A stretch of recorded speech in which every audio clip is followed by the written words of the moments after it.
Hello po. Kakain po tayo ng bulanglang at saka mga menudo na galing kasalan. Kasi ang gusto ko sa menudo, yung isasangag pa siya. Yung para siyang adobong tuyo, pero hindi mo na kailangan lagyan ng toyo. Isasangag mo lang siya.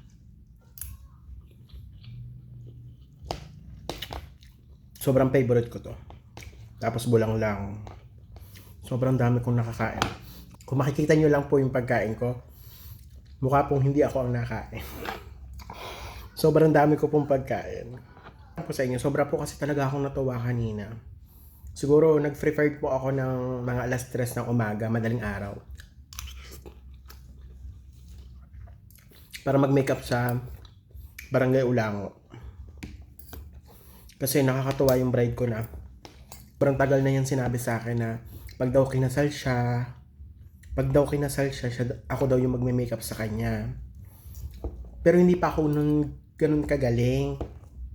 Siguro parang nagiging emotional ako lang. Kasi ang hirap sa part ko dati na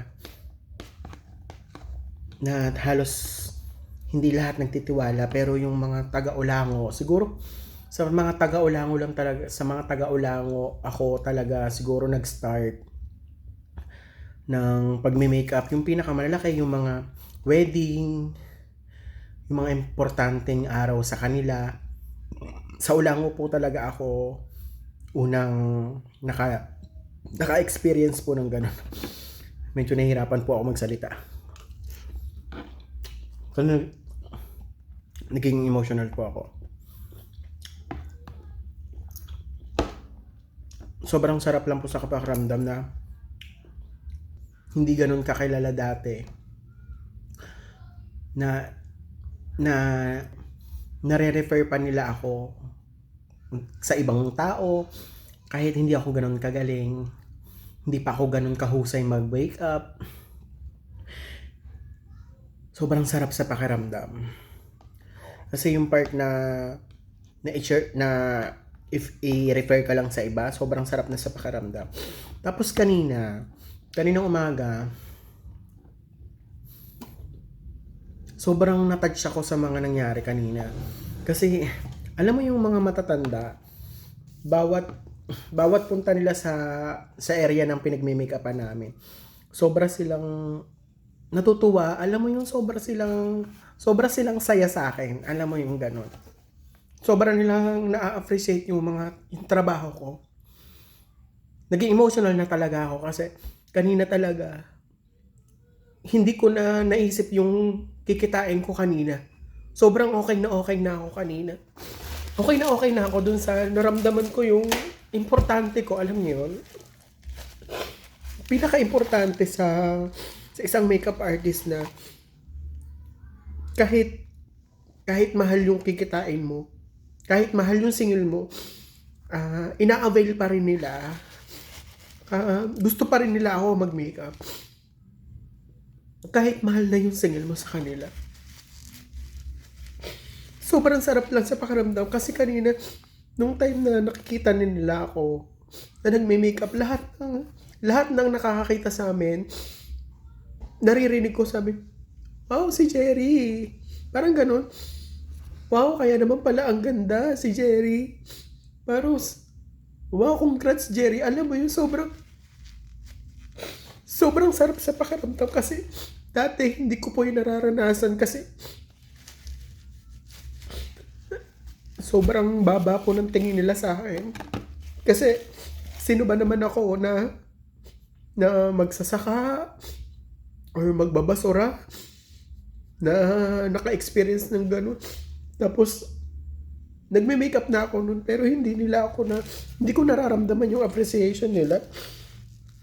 Tapos kanina nagme-makeup ako.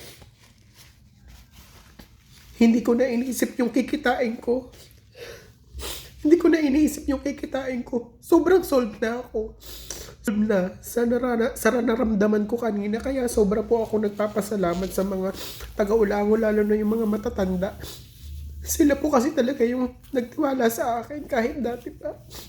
Sobrang sarap talaga. Sobrang sarap talaga kanina ng pakiramdam ko. Kaya, kaya ako nakapag-post kanina ng mga taga-Kulango. Or hindi naman taga-Ulango lahat. Hindi naman nila ako, hindi naman nila ako kilala lahat. Pero yung mga taga-Ulango, sobrang sarap ng pakiramdam ng pagsasalita nila. Pinapawisan ako. Sobrang sarap ng pakiramdam ko kanina talaga. Hindi na ako nakakain. Kasi, hindi ko na inisip kanina yung yung kikitain ko kahit malaki. Yung ma-appreciate lang nila yung ginagawa ko. Kasi hindi naman ako ganun kagaling. Hindi ko sinasabi na ganun ako kagaling. Hindi ko sinasabi na super husay ko. Kasi sobrang dami pa po talaga magagaling dito sa barangay or sa Kalamba. Pero sa naranasan ko kanina, sobrang sarap. Pasensya na, haggard ako. Kasi after ko mag-wedding, dumiretso pa ako ng Kabuyaw kasi nag-makeup pa ako. Kaya hindi ko masyadong naasikaso yung bride ko kanina. Pero nagpapasalamat po talaga ako kay Ma'am Michelle. Maraming salamat po talaga. Na-appreciate ko po talaga. Kasi hindi ko alam kung hanggang kailan kasi yung kakayahan ko, hanggang kailan yung kagalingan ko, yung paghahanga nyo sa akin, hindi ko alam kung hanggang kailan yun. Pero ngayon kasi, sobrang na-appreciate ko na yung mga pag-approach nila sa akin. Maraming salamat po talaga. Thank you so much po talaga. Hindi po ako OA ngayon. Pero sobrang pinasaya nyo po yung pakiramdam ko kanina kahit sobrang pagod, sobrang puyat. Salamat po talaga.